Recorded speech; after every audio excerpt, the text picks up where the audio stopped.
बार के लोकसभा चुनाव के बाद कांग्रेस सांसद राहुल गांधी एक नए ही अंदाज में नजर आ रहे हैं। उन्होंने लोकसभा में नेता विपक्ष की भूमिका संभालते ही अपने पहले ही दाव में सत्ता पक्ष को चारों खाने चित कर दिया है। किसानों से लेकर मणिपुर के मुद्दे पर राहुल ने सरकार पर जोरदार हमला बोला। नीट के मुद्दे पर हालांकि उन्हें चर्चा करने की इजाजत नहीं दी गई, लेकिन युवाओं के लिए राहुल ने अपनी लड़ाई जारी रखी है। इसी सिलसिले में उन्होंने पीएम मोदी को चिट्ठी लिखी है। प्रिय प्रधानमंत्री, मैं कल संसद में नीट पर बहस का अनुरोध करने के लिए लिख रहा हूं। हमारा उद्देश्य 24 लाख नीट उम्मीदवारों के हित में रचनात्मक रूप से संलग्न होना है, जो जवाब के हकदार हैं। मेरा मानना है कि ये बेहतर होगा अगर आप इस बहस का नेतृत्व करें। राहुल ने पीएम मोदी ही नहीं, लोकसभा अध्यक्ष ओम बिरला को भी चिट्ठी लिखी है और अपने भाषण से प्रमुख मुद्दों को रिकॉर्ड से हटाने पर कड़ी आपत्ति जताई है। उन्होंने अपने खत में लिखा, मैं ये कहने के लिए बाध्य हूं कि हटाए गए अंश नियम 380 के दायरे में नहीं आते हैं। मैं सदन में जो संदेश देना चाहता था वो जमीनी हकीकत है, तथ्यात्मक स्थिति है। सदन का प्रत्येक सदस्य जो लोगों की सामूहिक आवाज का प्रतिनिधित्व करता है, उसे भारत के संविधान के अनुच्छेद 105(1) के अनुसार अभिव्यक्ति की स्वतंत्रता हासिल है। सदन में लोगों की चिंताओं को उठाना प्रत्येक सदस्य का अधिकार है। दरअसल संसद के रिकॉर्ड में राहुल के 140 मिनट के भाषण को काटकर महज 40 मिनट का कर दिया गया है, जिस पर विपक्ष ने सरकार को घेर लिया। तो वहीं राहुल ने कहा कि सत्य को मिटाया नहीं जा सकता। संसद सत्र के 7वें दिन सदन में काफी शोरगुल सुनाई दिया। विपक्षी सांसद जब सरकार की घेराबंदी कर रहे थे तो सत्ता पक्ष के लोग लगातार टोका टोकी करते रहे, लेकिन जब पीएम मोदी के बोलने की बारी आई तो विपक्ष ने उन्हें तमाम मुद्दों पर घेर लिया। विपक्ष ने तमाम मुद्दों को उछालते हुए जवाब मांग लिया। विपक्षी सांसदों की आवाज में पीएम मोदी की आवाज दब गई। पीएम मोदी लोकसभा में राष्ट्रपति के अभिभाषण पर धन्यवाद प्रस्ताव पर बोल रहे थे तो विपक्ष के नारों से लोकसभा गूंज रही थी। विपक्षी सांसदों ने प्रधानमंत्री मणिपुर जाओ, प्रधानमंत्री शर्म करो और न्याय दो के नारे लगाए। पीएम बमुश्किल अपनी बातें रख पाए। तानाशाही बंद करो, जुमलेबाजी बंद करो के नारों के बीच पीएम को 2 बार अपना भाषण रोकना पड़ा। पीएम मोदी तो मुश्किल से अपनी बातें रख पाए, लेकिन सपा सांसद अखिलेश यादव ने लोकसभा में बोलते हुए एनडीए सरकार पर जमकर हमला बोला।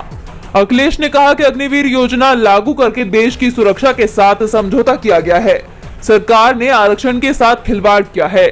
ईवीएम को लेकर सपा सांसद ने कहा कि मैं उत्तर प्रदेश की 80 लोकसभा पर भी जीत हासिल कर लूंगा, तब भी ईवीएम पर भरोसा नहीं होगा। अखिलेश का आरोप है कि सरकार पेपर लीक इसलिए करा रही है क्योंकि वो नौकरी नहीं देना चाहती। वहीं टीएमसी सांसद कल्याण बनर्जी ने लोकसभा में चुनाव आयोग पर सवाल उठाए। बनर्जी ने केंद्रीय बलों के दुरुपयोग का आरोप लगाया, जिस पर स्पीकर ने उन्हें टोका। तो वहीं चर्चा के बीच भर्तृहरि मेहताब खड़े हुए। उन्होंने कहा, यहाँ चुनाव आयोग पर सवाल नहीं उठाया जा सकता, इसको ध्यान में रखते हुए बात करें। जिस पर कल्याण बनर्जी ने कहा, अभी अभी इतना गुस्सा, बाद में देखना क्या होगा। लोकसभा में आपने जहां सरकार पर भेदभाव का आरोप लगाया तो एआईएमआईएम प्रमुख असदुद्दीन ओवैसी ने कहा कि अब लफ्ज मुसलमान पर भी पाबंदी लगा दी जाएगी। एक बार फिर अडानी का नाम सुर्खियों में है। हिंडनबर्ग ने इस बार अडानी के नाम पर भारतीय बाजार नियामक सेबी पर गंभीर आरोप लगाए हैं। ये वही अमेरिकी फर्म है जिसने अडानी ग्रुप पर मनी लॉन्ड्रिंग और शेयर मैनिपुलेशन के बड़े आरोप लगाए थे। हिंडनबर्ग ने सेबी पर आरोप लगाते हुए कहा कि हमारे विचार में सेबी ने अपनी जिम्मेदारी की उपेक्षा की है। ऐसा लगता है कि वो धोखाधड़ी करने वालों से निवेशकों की रक्षा करने की बजाय धोखाधड़ी करने वालों की रक्षा करने की ज्यादा कोशिशें कर रहा है। दरअसल सेबी ने हिंडनबर्ग को कारण बताओ नोटिस जारी करते हुए उस पर अडानी मामले में उनकी रिपोर्ट को गुमराह करने के लिए कुछ गलत बयान शामिल करने के आरोप लगाए हैं। इस पर हिंडनबर्ग ने सेबी पर पलटवार करते हुए कहा कि भारतीय बाजार के सूत्रों के साथ चर्चा से हमारी समझ यह है कि हमारी जनवरी 2023 की रिपोर्ट के पब्लिश होने के लगभग तुरंत बाद सेबी ने गुप्त रूप से अडानी को मदद देनी शुरू कर दी थी। हिंडनबर्ग रिसर्च ने कहा कि जब जनता और सुप्रीम कोर्ट पर इस मामले की जांच करने के लिए दबाव डाला गया तो सेबी लड़खड़ाता हुआ दिखाई दिया। शुरुआत में यह हमारी रिपोर्ट के कई प्रमुख निष्कर्षों से सहमत प्रतीत हुआ। इसके साथ ही रिसर्च फर्म ने बताया कि सुप्रीम कोर्ट के इस रिकॉर्ड के अनुसार सेबी खुद को संतुष्ट करने में असमर्थ है कि एफपीआईज को फंड देने वाले अडानी से जुड़े नहीं है। बाद में सेबी ने आगे जांच करने में असमर्थ होने का दावा किया। बता दें कि 24 जनवरी को हिंडनबर्ग रिसर्च ने अडानी ग्रुप को लेकर एक रिपोर्ट पब्लिश की थी, जिसमें उन पर शेल कंपनियों के सहारे शेयर मैनिपुलेशन और मनी लॉन्ड्रिंग के आरोप लगाए गए थे, जिसके बाद अडानी ग्रुप के शेयर में बड़ी गिरावट भी सामने आई थी। तो वहीं कांग्रेस सांसद राहुल गांधी ने मोदी सरकार का अडानी कनेक्शन बताते हुए इसे मोडानी सरकार बताया है। अभी नीट से लेकर यूजीसी नेट परीक्षा का विवाद सुलझा नहीं था कि यूपी पीसीएसजे यानी उत्तर प्रदेश सिविल जज परीक्षा में बड़ी गड़बड़ी सामने आई है। इसका खुलासा तब हुआ जब श्रवण पांडे ने सूचना के अधिकार के तहत अपनी मुख्य परीक्षा की उत्तर पुस्तिकाओं में राइटिंग बदले जाने और उसके साथ छेड़छाड़ को लेकर हाईकोर्ट में याचिका लगाई थी, जिसके बाद इलाहाबाद हाईकोर्ट ने आयोग से श्रवण की कॉपी मंगवाई और देखा तो कॉपी के कुछ पन्ने फटे थे।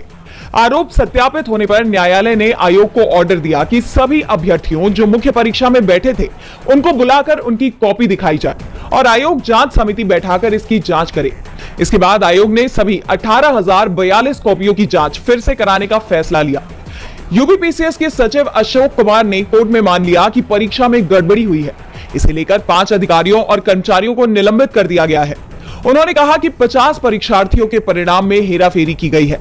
इसके बाद कोर्ट ने कहा कि हलफनामे दायर कर बताएं कि कितने लोगों का परिणाम सही नहीं है, अगर इनका रिजल्ट फिर से तैयार होगा तो कितने लोग बाहर होंगे, चयन से बाहर जाने व अंदर आने वालों के लिए क्या प्रक्रिया अपनाई जाएगी। कोर्ट ने साफ संकेत दे दिए हैं कि यूपी पीसीएसजे का परिणाम फिर से जारी किया जा सकता है। इस तरह एक बार फिर रैंक लिस्ट बन सकती है और जो लोग पदों पर काबिज होकर काम शुरू कर चुके हैं उसमें भी बदलाव होने की संभावना है।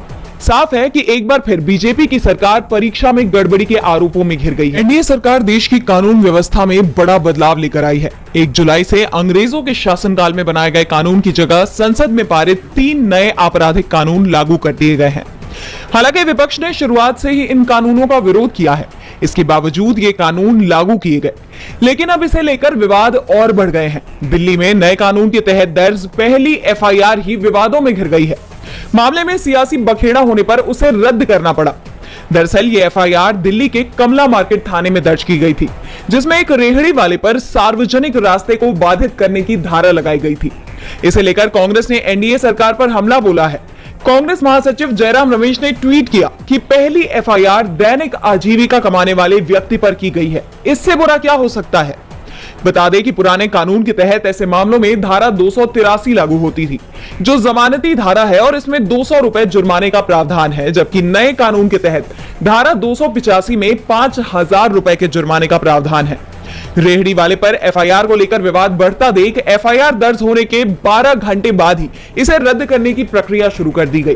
इसके कारणों के विषय में किसी भी वरिष्ठ पुलिस अधिकारी ने कोई भी प्रतिक्रिया देने से इनकार कर दिया। केंद्रीय गृह मंत्री अमित शाह ने कहा कि कमला मार्केट थाने में दर्ज ये मामला नए कानूनों के तहत किया गया है। इसके लिए पहले भी प्रावधान थे और ये कोई नया प्रावधान नहीं है, लेकिन प्रशासन के इस फैसले ने एनडीए सरकार को सवालों के घेरे में ला दिया है। कल तक जिस कानून का वो श्रेय लेते नजर आ रहे थे, आज उसी को लेकर विवादों से घिर। दिल्ली के मुख्यमंत्री अरविंद केजरीवाल की याचिका पर आज दिल्ली हाईकोर्ट में सुनवाई हुई। कोर्ट में केजरीवाल ने अपनी गिरफ्तारी को गलत बताया है। दिल्ली हाईकोर्ट की जस्टिस नीना बंसल की कोर्ट में केजरीवाल के वकील अभिषेक मनु सिंघवी ने सीबीआई की कार्रवाई पर सवाल खड़े किए। उन्होंने कहा कि एफआईआर 2022 में ही दर्ज की गई थी। अप्रैल 2023 में समन किया गया और 9 घंटे पूछताछ की गई। उसके बाद अब तक कुछ नहीं किया गया और डायरेक्ट गिरफ्तार कर लिया गया। सिंघवी ने कहा कि हम गिरफ्तारी रद्द करके उन्हें हिरासत से छोड़ने की मांग कर रहे हैं। इसके बाद कोर्ट ने पूछा कि क्या आपने जमानत याचिका दायर की है। इसके जवाब में सिंघवी ने कहा कि अभी ऐसा नहीं किया गया है, लेकिन ऐसा करेंगे। अभिषेक मनु सिंघवी ने केजरीवाल के अरेस्ट मेमो पर भी सवाल उठाए और कहा कि ये भी कानून सम्मत नहीं है। सिंघवी ने कहा कि केजरीवाल को 3 दिन के लिए सीबीआई की रिमांड पर भेजा गया था। सीबीआई ने गिरफ्तारी के लिए झूठा आधार बनाया और कोई तर्क नहीं दिया। पहले से उपलब्ध सामग्री के आधार पर गिरफ्तारी की गई है, जो कि अवैध है और इसकी कानूनन अनुमति नहीं है। इसके बाद हाईकोर्ट ने सीबीआई को नोटिस जारी कर इस मामले पर जवाब दाखिल करने को कहा। सीबीआई को जवाब दाखिल करने के लिए 7 दिन का समय दिया गया है। अब इस मामले की सुनवाई 17 जुलाई को होगी। महाराष्ट्र में लोकसभा चुनाव में बीजेपी और उसके सहयोगी दलों को जबरदस्त हार का सामना करना पड़ा था। इसके बाद से राज्य में एनडीए टूटने की कगार पर है, तो वहीं विपक्षी गठबंधन और ज्यादा मजबूत होता दिखाई दे रहा है। अब महाविकास आघाड़ी ने बीजेपी गठबंधन को एक और बड़ा झटका दिया है। लोकसभा चुनाव के बाद महाराष्ट्र विधान परिषद की 4 सीटों के लिए चुनाव हुए थे, जिनके नतीजे घोषित कर दिए गए हैं। उद्धव ठाकरे की अगुवाई वाली शिवसेना को कुल 4 सीटों में से 2 पर जीत मिली है। उद्धव की शिवसेना ने मुंबई की दोनों सीटें, स्नातक और शिक्षक वर्ग की जीत ली है। इसके साथ ये साफ हो गया है कि शिवसेना में फूट के बावजूद मुंबई पर अभी भी उद्धव का ही दबदबा है, क्योंकि दोनों ही सीटों पर उद्धव गुट के उम्मीदवारों ने एक तरफा अंदाज में जीत हासिल की है। शिक्षकों और ग्रेजुएट्स के द्वारा हुए विधान परिषद चुनावों में अजीत पवार की अगुवाई वाली राष्ट्रवादी कांग्रेस पार्टी एनसीपी और राज ठाकरे ने भी कैंडिडेट उतारा था, लेकिन दोनों दलों को ही हार का सामना करना पड़ा। बीजेपी और शिंदे गुट को एक एक सीट पर जीत मिली। बता दें कि मुंबई स्नातक, कोंकण स्नातक, मुंबई शिक्षक और नासिक शिक्षक निर्वाचन क्षेत्र में 26 जून को मतदान हुआ था। एमएलसी चुनाव में उद्धव को मिली जीत कहीं न कहीं एनडीए की परेशानी बढ़ाती हुई नजर आ रही है। महाराष्ट्र में कुछ ही समय में विधानसभा चुनाव होने हैं। ऐसे में महाविकास अघाड़ी की जीत एनडीए के लिए भारी नुकसान है।